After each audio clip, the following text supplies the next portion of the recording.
Ditang di Desa Sukapura, Kecamatan Sukaraja, Kabupaten Tasikmalaya, Jawa Barat, Indonesia. Menanggapi tina naon ku Bapak tadi didugikeun, sangat tertarik, abi ta'ajub, sangat menarik. Apabila anu ku Bapak disampaikan neme teh tersebar di media, ulah anu dina TikTok teh anu kari tu wungkul Pak, hoyong anu kari tapi masa rada raos gitu dugi ka nyesep oge namanya teh jadi liren abi teh. Gara-gara ngupingkeun ku Bapak didugikeun. Asli asli nyerep pisan Pak kana mana lain ngasukur samleh abi mah kana mana gitu. Mudah-mudahan anu tersebar ka halayak ramai ka masyarakat penjelasan anu model Bapak namanya sing seueur anu model Bapak gitu. Pendi dari Desa Janggala, Kecamatan Sukaraja. Yang akan kami, bukan pertanyaan, tapi ini adalah sebuah masukan.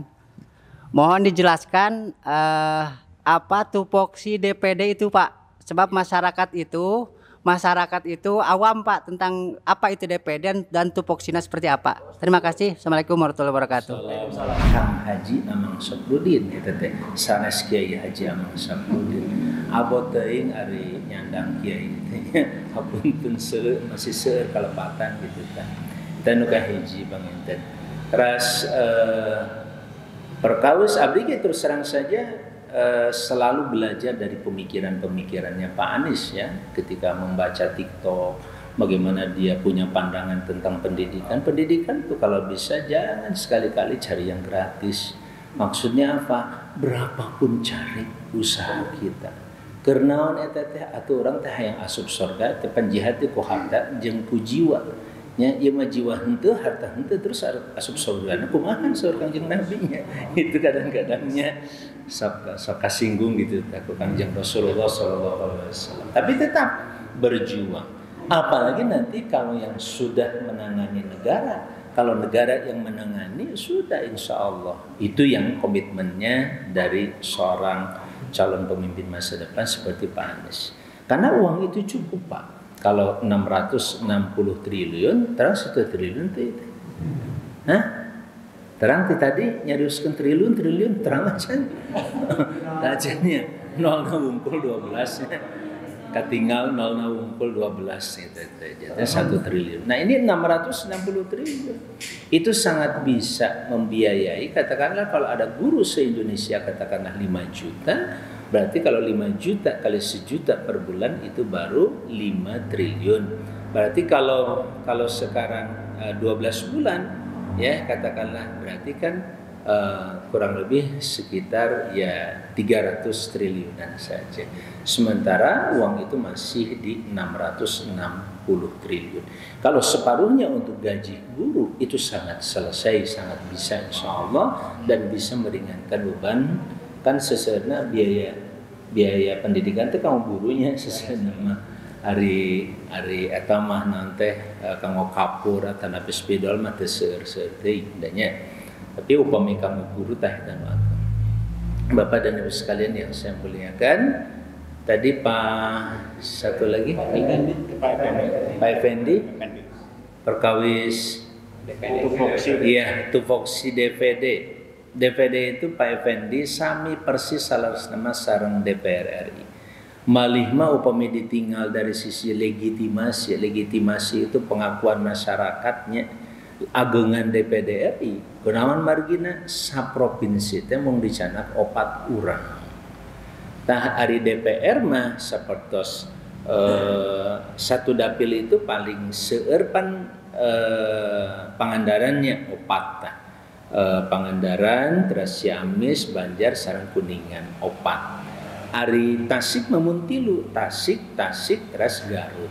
Tah eta teh aya 10. Sa dapil teh aya 10-an. Aya nu 8 gitu. Tapi seseueurna mah 10. Kalau DPD RI mah kalau 10 saja itu sudah lumayan. Ya, Pak Effendi. Ini hanya diambil 4 orang. Dan sama di seluruh Indonesia, setiap provinsi itu hanya dipilih 4 orang. Makanya kalau anggota DPD itu nilainya harus 4 besar. Kalau tidak masuk 4 besar berat. Kayak kemarin misalkan saya masuk di 2 besar, artinya nomor 2. Yang pertama ONI kayaknya 4 juta, bayangkan.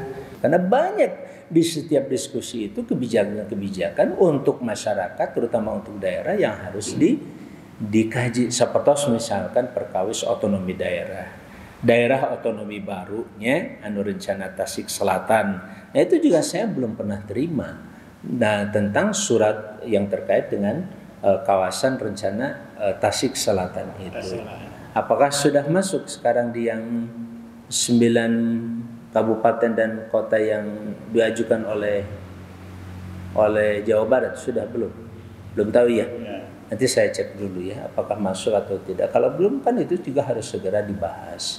Kenapa demikian? Jawa Barat itu baru 27, tapi kalau Jawa Tengah lebih kecil dari kita, lebih sedikit penduduknya, itu sudah di atas 30. Kalau nggak salah 38. Jawa Timur sudah kurang lebih sekitar 40. Kita baru 27. Kenapa perlu diperbanyak? Karena setiap kota kabupaten pasti juga akan menyerap anggaran lebih besar lagi. Contoh yang lebih kecil misalkan desa. Desa di Jawa Barat itu baru 5.300-an. Sementara di Jawa Tengah sudah 7.000. Berarti kalau satu desa 1 miliar, Jawa Barat baru mendapatkan dana 5,3 triliun. Sementara di Jawa Tengah sudah 7 triliun. Beda lagi 1,7 triliun. Tate artos sanesna naon Ibu? Karena kita masih sedikit, maka pembagian kita sedikit akhirnya. Makanya ketika kita mengajukan desa mau dimekarkan, lagi-lagi di pusatnya tidak diizinkan. Tidak diizinkan, apalagi pemekaran kota kabupaten. Nah, pemekaran ini salah satu di antara domain alias ranahnya DPD RI untuk bisa memberikan rekomendasi. Kalau otonomi daerah atau daerah otonomi baru badai dimekarkan, tidak ada rekomendasi dari DPD RI, itu bisa tidak jadi. Kalaupun dipaksakan itu cacat proses karena tidak ada rekomendasi DPD RI. Nah di situ DPD RI cukup kuat dalam hal ini. Nah fungsinya 3 sama, yang pertama legislasi, yang kedua pengawasan, yang ketiga ada yang disebut dengan anggaran. Fungsi anggaran saya dari bawah ikut menentukan kira-kira dana ke daerah itu sabaraha kira-kira. Nah sekarang misalkan saya diminta untuk menjadi ketua komite 4, urusannya dengan masalah Kementerian Keuangan mitranya, dan urusannya masalah anggaran. Nah kemarin anggaran kita ini diusulkan sekitar 3.300 triliun, tapi yang ditransfer ke daerah langsung itu hanya kurang lebih 814 triliun alias hanya 25%. Padahal beban kerja daerah itu Pak bisa menanggung 60%. Ari kudu nama kedah nama 60% atau 50-50 deh alias 50%. Jadi kalau ada 3.300 mestinya tidak kurang dari 1.650 triliun itu dipindahkan ke daerah langsung dan separuhnya lagi di pusat. Kunaon eta dikekeuk pusat. Nah itulah yang kami coba perjuangkan dalam hal anggaran itu. Walaupun tidak mudah, apalagi DPD tidak bisa ikut membentuk undang-undang. Tidak bisa ngetok palu ngasahkan undang-undang. Ya sah, itu DPD tidak diberi kesempatan itu. Ya, tetapi untuk urusan legislasi yang lainnya, mulai dari kita mengusulkan pembahasannya naskah akademik, uji publik, studi referensi dan lain sebagainya, itu semuanya DPD sama seperti DPR membahasnya. Ya, tapi begitu mau diputuskan jadi undang-undang, DPD tidak dilibatkan. Dan itu sangat mengganggu kinerja DPD. Itulah kenapa DPD itu tidak seksi alias tidak menarik diperhatikan orang. Padahal kerjanya sapertos kieu abdi kukurilingan kedah 27 kota kabupaten nepi tiasa. Ini pun mual tiap tahun Bapak ikutan anu kasuhun mual tiasa mual tahun mual paling 5 tahun sekali ya, masih mending. Ya kan abdi kapungkur kadinya di masjid sareng ibu-ibu kantos. Tah ina hapunten saneskeuna naon da. Nah upami abdi ka Tasik ya da moal tiasa ka dieu deui atuh kedah tempat nu sanes heula da seueur anu kedah di sapa atau napi di silaturahimi. Nah itu yang kedua kaitan dengan legislasi. Yang ketiga sebenarnya yang sangat kuat yaitu pengawasan. Kayak tadi ketika ada undang-undang yang tidak sesuai dengan daerah, kita bisa memberikan pendapat bahwa undang-undang ini harus direvisi, harus diganti, harus dirubah. Kenapa? Sebab sangat merugikan daerah. Contoh, itu diantara fungsi utama daripada DPD RI. Di samping DPD RI itu anggotanya juga anggota MPR. Ya, kalau waktu jadi anggota MPR, seluruh anggota DPD maupun DPR RI jadi anggota MPR, salah satu tugasnya melantik presiden dan bisa juga mencabut presiden alias impeachment, pemakzulan itu bisa. Itu lewatnya lewat MPR RI di mana DPD anggotanya bisa terlibat di dalamnya. Yang paling utama lagi adalah menentukan konstitusi. Undang-undang dasar negara Republik Indonesia seperti apa bentuknya? Apakah dengan rahmat Allah yang Maha Kuasa, berkat rahmat Allah yang Maha Kuasa, masih ada atau tidak? Itu tergantung anggota MPR. Kalau anggota MPR-nya mayoritas orang-orang yang tidak suka dengan kalimat itu, udahlah, nggak ada Tuhan, sekarang dicoret aja. Sudah selesai. Konstitusi kita nanti konstitusi yang tidak bertuhan akhirnya, alias ateis. Naudzubillahi min dzalik. Nah, hapunten anu kasuhun, ibu-ibu ayeuna konsentrasi nyiapkeun presiden, tapi tolong jangan lupa presiden itu akan menjalankan undang-undang. Siapa yang bikin undang-undang? Yaitu anggota DPR, anggota MPR, termasuk anggota DPD. Makanya tidak cukup kita memilih calon presiden. Siapa yang bakal mendampingi presiden? Itu penting ditangtoskan. Satu paket, kalau di luar itu nanti repot.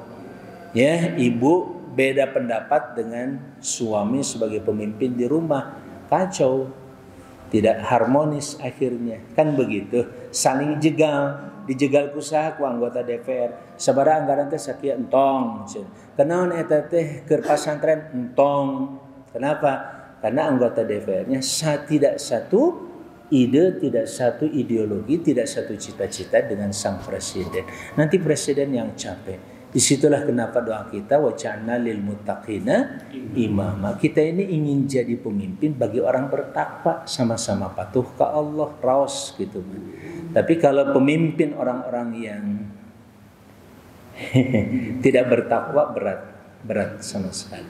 Baik, itu barangkali Kang Effendi ya penjelasan. Jadi tinggal dikuatkan satu itu saja ya Pak Effendi.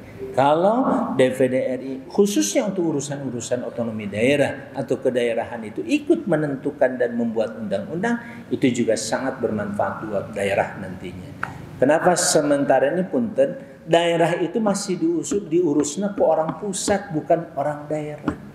Sok sanaos aya nu disebatkeun bupati, aya nu disebatkeun kepala desa, tetep we aturanna di pusat. Di pusat diatur kudu kieu da moal walak aya atuh di daerah. Entos we kitu deui. Nah, DPD adalah mitra daerah. Mitra yang memperjuangkan masyarakat di daerah termasuk pemerintahan daerah. Kenapa Bapak Ibu sekalian? Karena ayeuna urang sadayana kan pasti sadayana ge urang daerah. Data ya orang kota, orang pusat itu tak aya. Sadayana pasti dibagi habis jadi orang daerah. Nu di Jakarta ge sami. Daerah khusus ibu kota namanya juga daerah ya. Walaupun daerahnya kota ya, seperti itu. Sama sebenarnya semua kita orang daerah. Presiden juga orang daerah. Kan orang Solo orang daerah. Sama kan begitu. Nanti siapapun yang jadi presiden, dia pasti kembali ke daerahnya. Di mana daerahnya? Pasti dia penduduk di sebuah RT atau RW. RT berapa, RW berapa, kelurahan apa, atau desa apa, sampai kepada kecamatan, kabupaten, sama provinsi. Baru disebutkan orang Indonesia. Pasti di bawahnya tetap alamat-alamat itu. Cekap? Ibu-ibu aya nu bade mangga.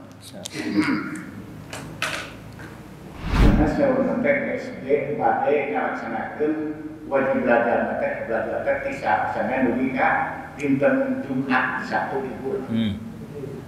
Kuayana bapak saya tina tos waktu diperpanjang di SD teh dugi ka jam 4. Berarti sekolah tamat buka balik juga pemain. Membangun pun aya pengersaan kan di pantemukan teh kanu awasa Gusti Allah paling syariatna kamasa Kang Haji.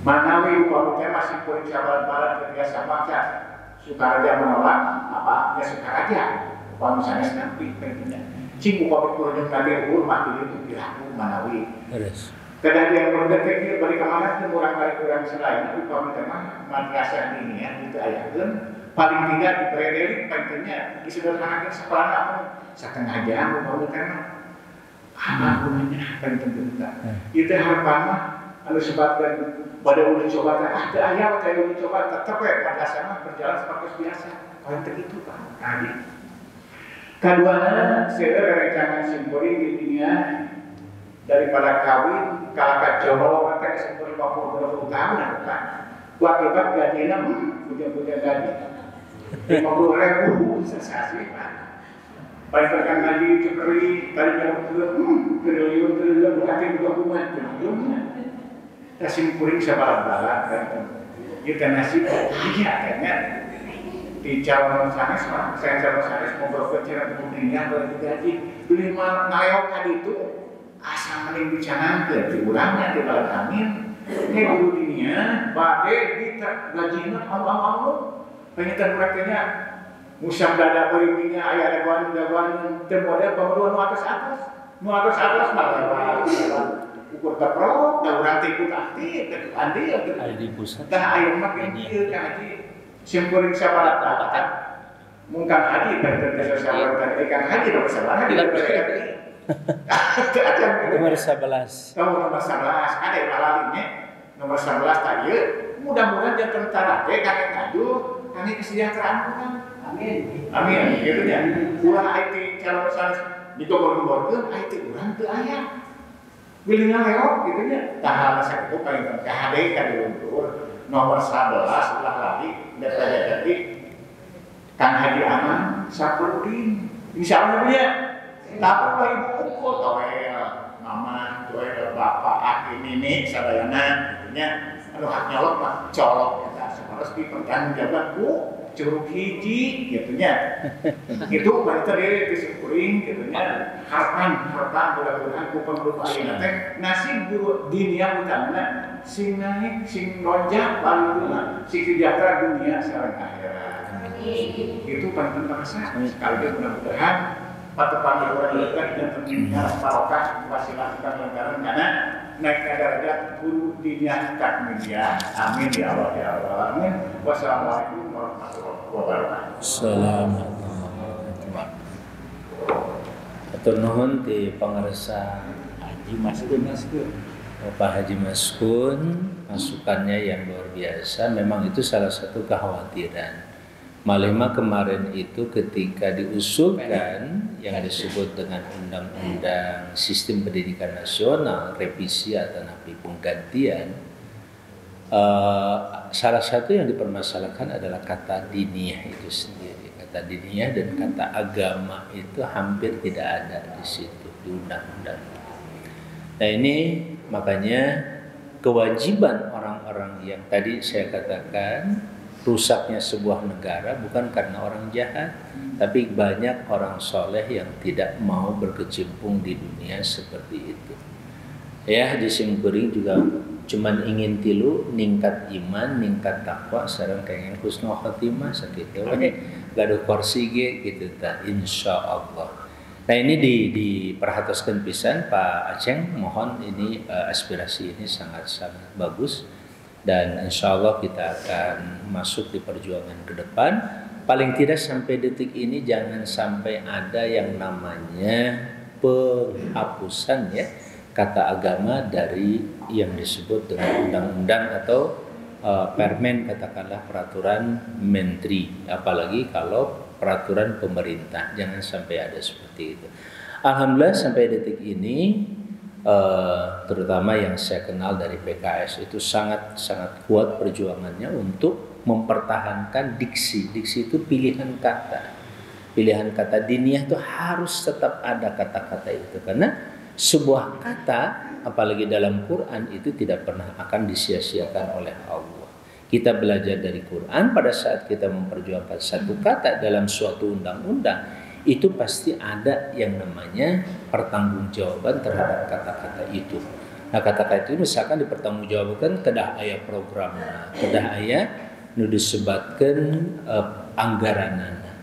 Nah, ini juga nanti Pak Haji Maskun tadi,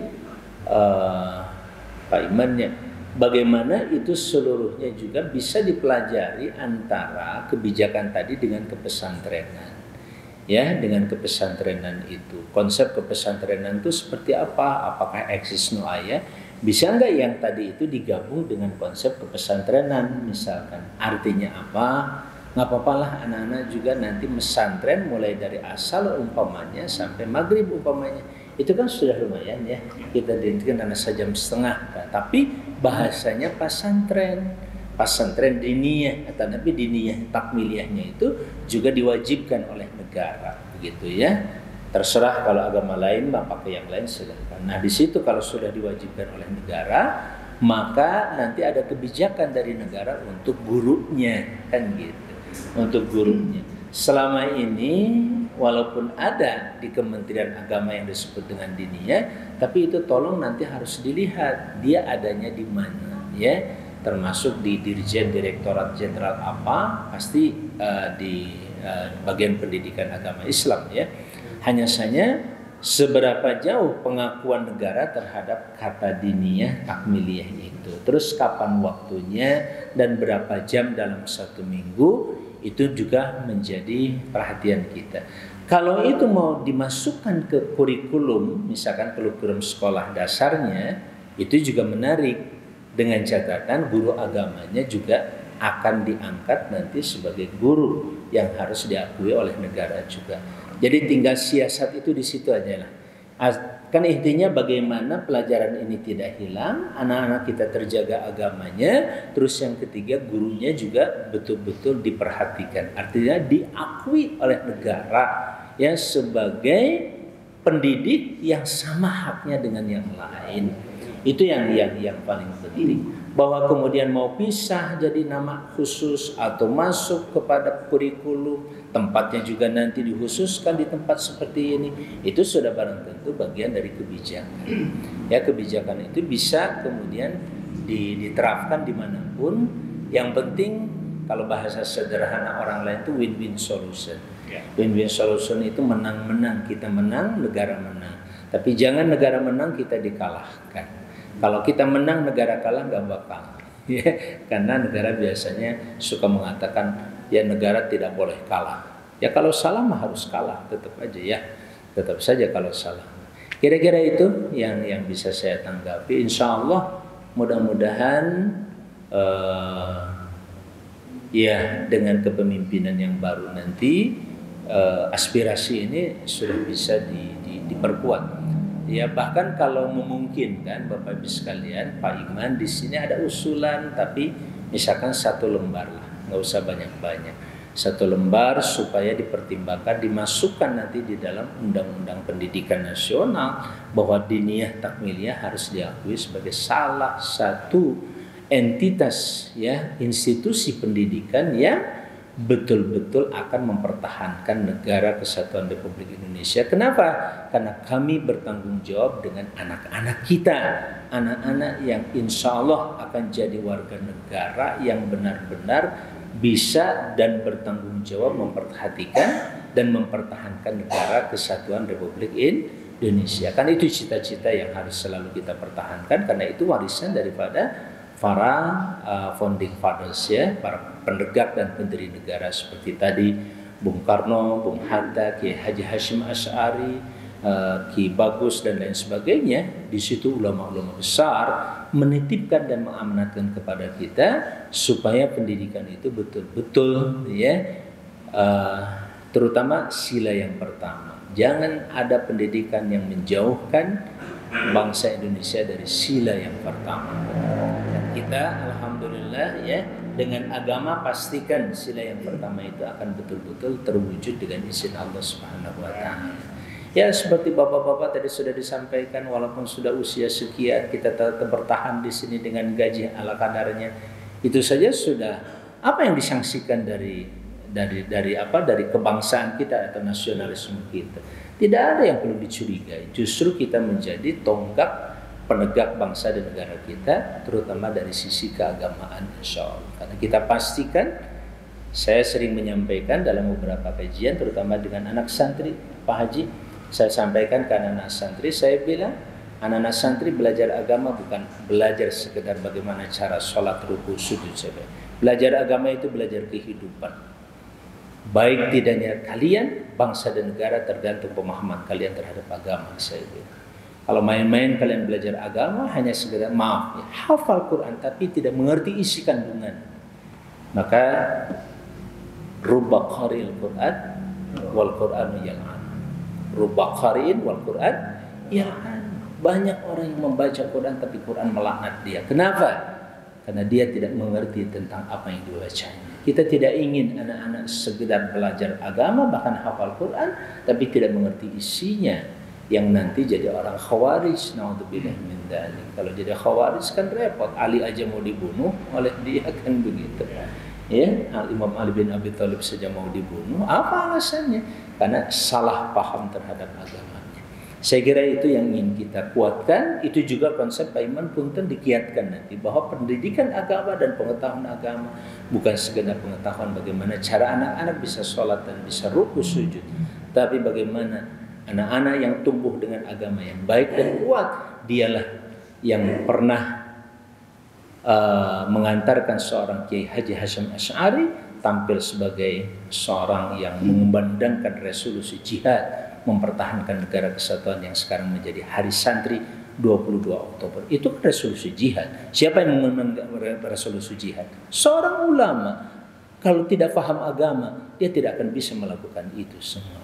Maaf, hari ini hapunten anu kasuhun kritik jisim kuring kepada ahli agama juga tidak kurang, Pak Haji. Kenapa? Sebab persoalan sekarang satu jari tadi, banyak di antara kiai dan ustadz sudah tidak memperhitungkan pertanggungjawaban satu jari.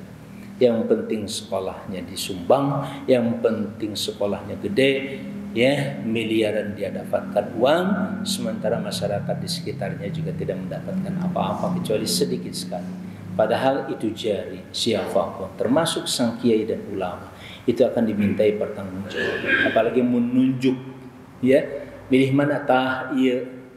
Nah, tunjukkan itu akan bersaksi tangan bahwa tangan ini pernah menunjukkan seseorang kepada masyarakat, tapi yang ditunjuknya tidak seharusnya menempati sebagai kepala negara dan negeri ini. Itu bakal ditaruh ke Allah Subhanahu wa taala. Hapunten anu kasuhun sanes mamagahan Fafariq alim ulama sanes imam mengemutkan, ya, fadzakir fa inna dzikra tanfa'ul mu'minin. Ya, perintah kita kan dipiwarang saling emutan orang sadayana wa tawassaw bil haq wa tawassaw bis sabr. Insyaallah yang tadi disampaikan ke Pak Haji, Pak Acep, kenapa saya menyiapkan kamera segala macam bukan buat di TikTok saja. Saya ngerekam semuanya dan hasil rekaman itu nanti diolah, kemudian kami siapkan menjadi laporan pertanggungjawaban kami nanti di DPD RI. Hatur nuhun kasadayana tayadenya. Ibu-ibu tayanya insyaallah tos tabu opat kirang. Hatur nuhun kasadayana hadanallahu ajma'in wallahu muwaffiq ila aqwamit thoriq. Wassalamualaikum warahmatullahi wabarakatuh. Jangan lupa like, share, subscribe Channel inspirasi dari Kang Haji Amang Safruddin, ya. Jangan lupa subscribe ini.